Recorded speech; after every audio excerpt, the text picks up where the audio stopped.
States of America, welcome Secretary of State Marco Rubio. You have the floor. Thank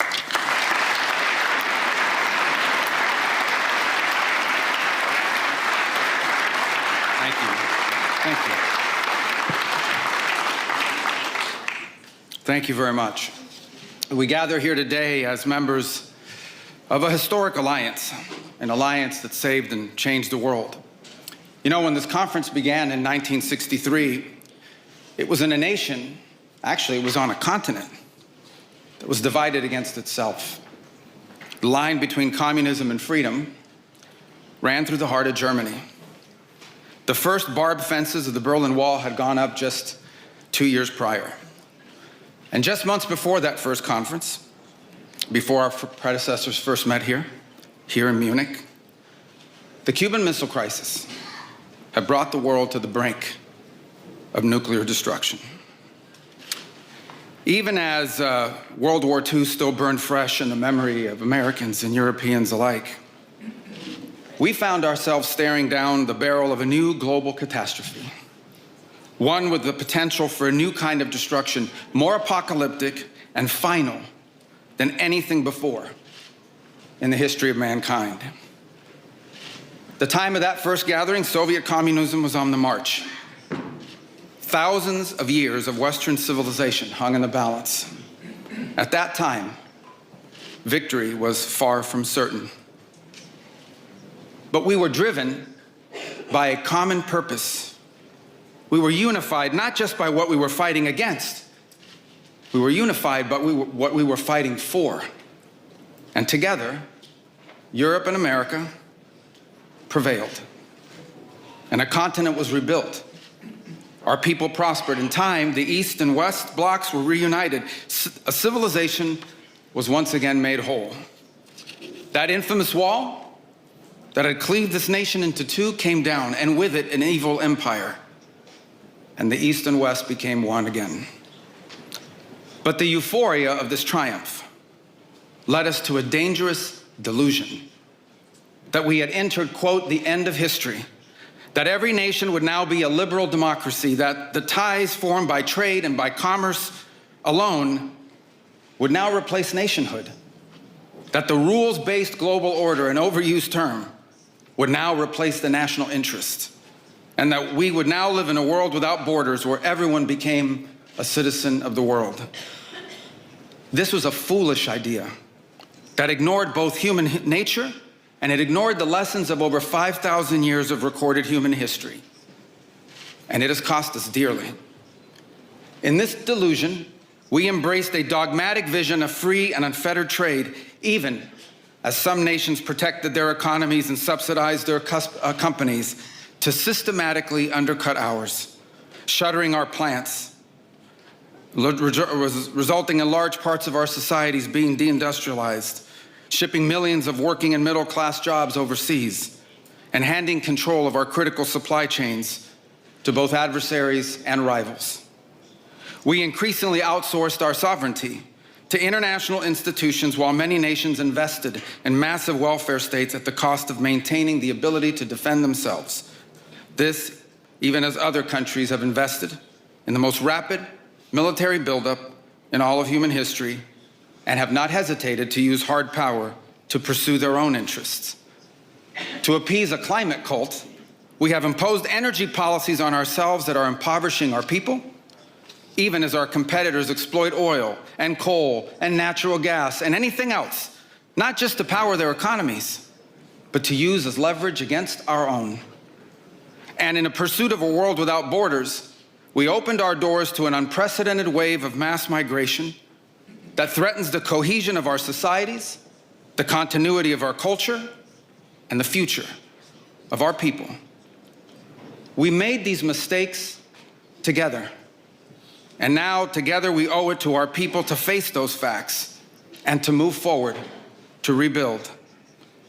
Under President Trump, the United States of America will once again take on the task of renewal and restoration, driven by a vision of a future as proud, as sovereign, and as vital as our civilization's past. And while we are prepared, if necessary, to do this alone, it is our preference, and it is our hope to do this together with you, our friends here in Europe. For the United States and Europe, we belong together. America was founded 250 years ago, but the roots began here on this continent long before. The men who settled and built the nation of my birth arrived on our shores carrying the memories and the traditions and the Christian faith of their ancestors as a sacred inheritance, an unbreakable link between the old world and the new. We are part of one civilization, Western civilization. We are bound to one another by the deepest bonds that nations could share, forged by centuries of shared history, Christian faith, culture, heritage, language, ancestry, and the sacrifices our forefathers made together for the common civilization to which we have fallen heir. And so this is why we Americans may sometimes come off as a little direct and urgent in our counsel. This is why President Trump demands seriousness and reciprocity from our friends here in Europe.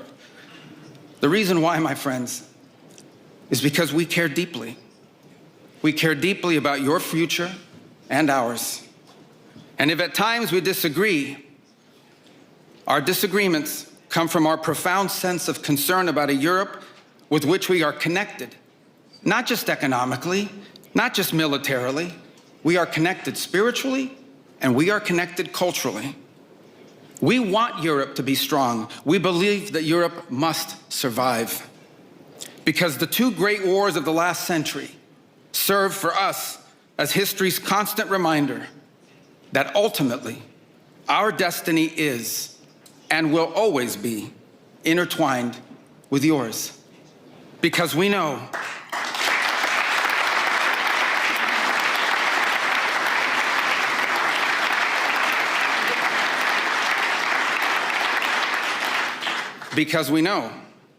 that the fate of Europe will never be irrelevant to our own.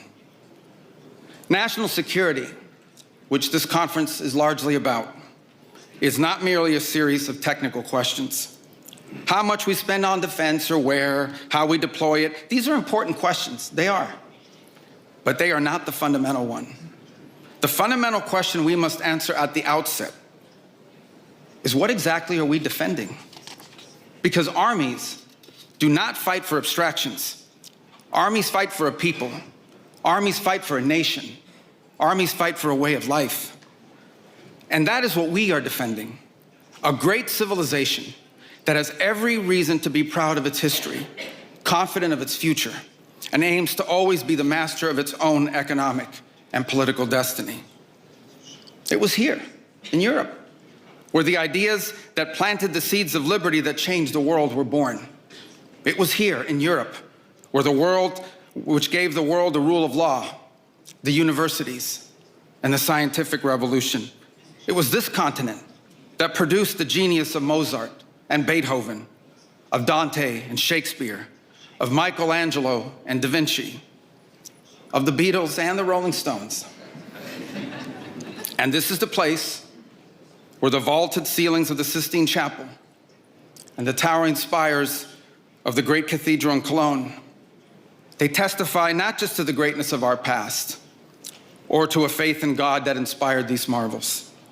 They foreshadow the wonders that await us in our future. But only if we are unapologetic in our heritage and proud of this common inheritance can we together begin the work of envisioning and shaping our economic and our political future. Deindustrialization was not inevitable.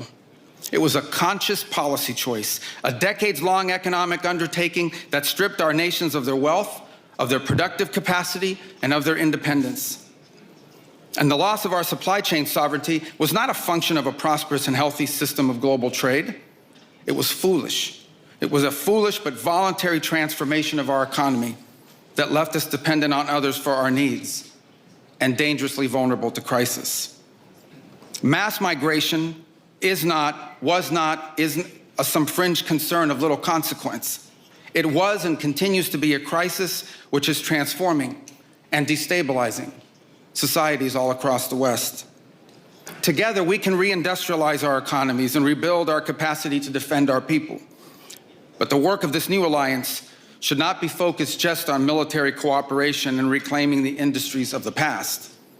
It should also be focused on together advancing our mutual interests in new frontiers, unshackling our ingenuity, our creativity, and the dynamic spirit to build a new Western century. Commercial space travel and cutting-edge artificial intelligence, industrial automation and flex manufacturing, creating a Western supply chain for critical minerals not vulnerable to extortion from other powers, and a unified effort to compete for market share in the economies of the global South. Together, we can not only take back control of our own industries and supply chains, we can prosper in the areas that will define the 21st century. But we must also gain control of our national borders. Controlling who and how many people enter our countries, this is not an expression of xenophobia. It is not hate. It is a fundamental act of national sovereignty. And the failure to do so is not just an abdication of one of our most basic duties owed to our people. It is an urgent threat to the fabric of our societies and the survival of our civilization itself. And finally, we can no longer place the so-called global order above the vital interests of our people and our nations. We do not need to abandon the system of international cooperation we authored, and we don't need to dismantle the global institutions of the old order that together we built. But these must be reformed. These must be rebuilt. For example, the United Nations still has tremendous potential to be a tool for good in the world. But we cannot ignore that today, on the most pressing matters before us, it has no answers and has played virtually no role. It could not solve the war in Gaza. Instead, it was American leadership that freed captives from barbarians and brought about a fragile truce. It has not solved the war in Ukraine. It took American leadership in partnership with many of the countries here today just to bring the two sides to the table in search of a still elusive peace. It was powerless to constrain the nuclear program of radical Shia clerics in Tehran. That required 14 bombs dropped with precision from American B-2 bombers. And it was unable to address the threat to our security from a narco-terrorist dictator in Venezuela. Instead, it took American special forces to bring this fugitive to justice. In a perfect world, all of these problems and more would be solved by diplomats and strongly worded resolutions. But we do not live in a perfect world, and we cannot continue to allow those who blatantly and openly threaten our citizens and endanger our global stability to shield themselves behind abstractions of international law which they themselves routinely violate. This is the path that President Trump and the United States has embarked upon. It is the path we ask you here in Europe to join us on. It is a path we have walked together before and hope to walk together again. For 5 centuries, before the end of the Second World War, the West had been expanding.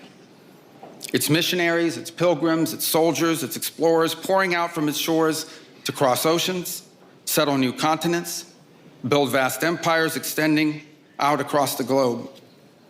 But in 1945, for the first time since the age of Columbus, it was contracting.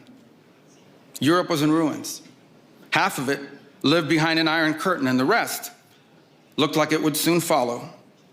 The great Western empires had entered into terminal decline, accelerated by godless communist revolutions and by anti-colonial uprisings that would transform the world and drape the red hammer and sickle across vast swaths of the map in the years to come.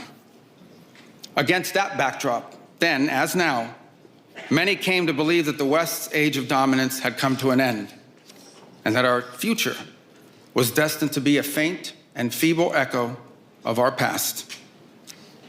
But together, our predecessors recognized that decline was a choice, and it was a choice they refused to make.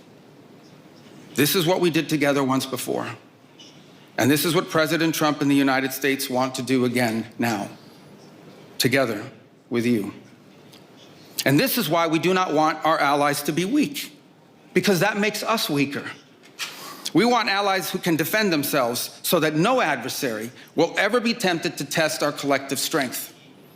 This is why we do not want our allies to be shackled by guilt and shame. We want allies who are proud of their culture and of their heritage, who understand that we are heirs to the same great and noble civilization, and who together with us are willing and able to defend it. And this is why we do not want allies to rationalize the broken status quo rather than reckon with what is necessary to fix it. For we in America have no interest in being polite and orderly caretakers of the West's managed decline. We do not seek to separate, but to revitalize an old friendship and renew the greatest civilization in human history. What we want is a reinvigorated alliance that recognizes that what has ailed our societies is not just a set of bad policies, but a malaise of hopelessness and complacency. An alliance is the alliance that we want is one that is not paralyzed into inaction by fear. Fear of climate change, fear of war, fear of technology. Instead, we want an alliance that boldly races into the future. And the only fear we have is the fear of the shame of not leaving our nations prouder, stronger, and wealthier for our children. An alliance ready to defend our people, to safeguard our interests, and to preserve the freedom of action that allows us to shape our own destiny. Not one that exists to operate a global welfare state and atone for the purported sins of past generations. An alliance that does not allow its power to be outsourced, constrained, or subordinated to systems beyond its control. One that does not depend on others for the critical necessities of its national life. And one that does not maintain the polite pretense that our way of life is just one among many, and that asks for permission before it acts. And above all, an alliance based on the recognition that we, the West, have inherited together. What we have inherited together is something that is unique and distinctive and irreplaceable, because this, after all, is the very foundation of the transatlantic bond. Acting together in this way, we will not just help recover a sane foreign policy, it will restore to us a clear sense of ourselves. It will restore a place in the world. And in so doing, it will rebuke and deter the forces of civilizational erasure that today menace both America and Europe alike. So in a time of headlines heralding the end of the transatlantic era, let it be known and clear to all that this is neither our goal nor our wish. Because for us Americans, our home may be in the Western Hemisphere, but we will always be a child of Europe.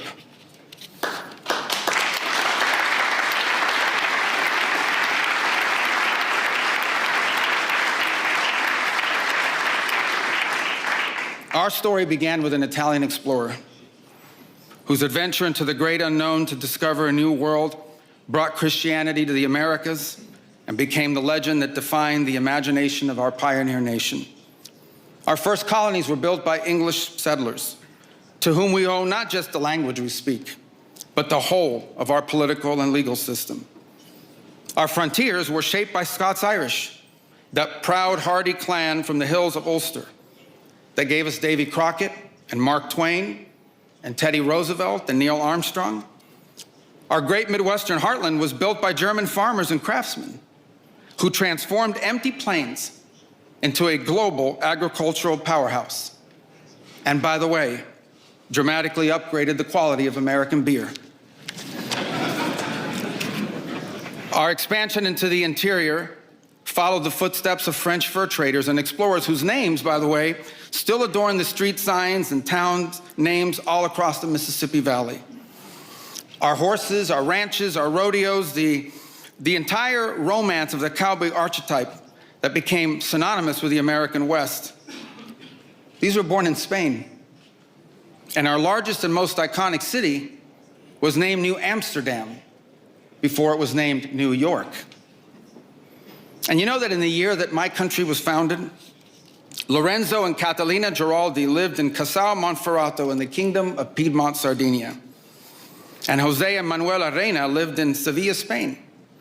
I don't know what, if anything, they knew about the 13 colonies which had gained their independence from the British Empire. But here's what I'm certain of. They could have never imagined that 250 years later, one of their direct descendants would be back here today on this continent as the chief diplomat of that infant nation. And yet here I am, reminded by my own story that both our histories and our fates will always be linked. Together, we rebuilt a shattered continent in the wake of 2 devastating world wars. When we found ourselves divided once again by the Iron Curtain, the Free West linked arms with the courageous dissidents struggling against tyranny in the East to defeat Soviet communism. We have fought against each other, then reconciled, then fought, then reconciled again. And we have bled and died side by side on battlefields from Kapyong to Kandahar. And I'm here today to leave it clear that America is charting the path for a new century of prosperity, and that once again, we want to do it together with you, our cherished allies and our oldest friends.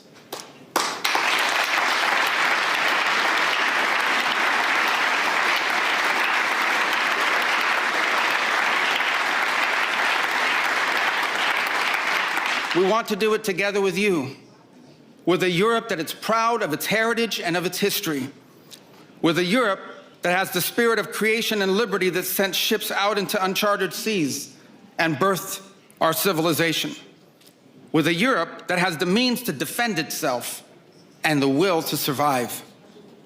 We should be proud of what we achieved together in the last century, but now we must confront and embrace the opportunities of a new one. Because yesterday is over. The future is inevitable. And our destiny together awaits. Thank you.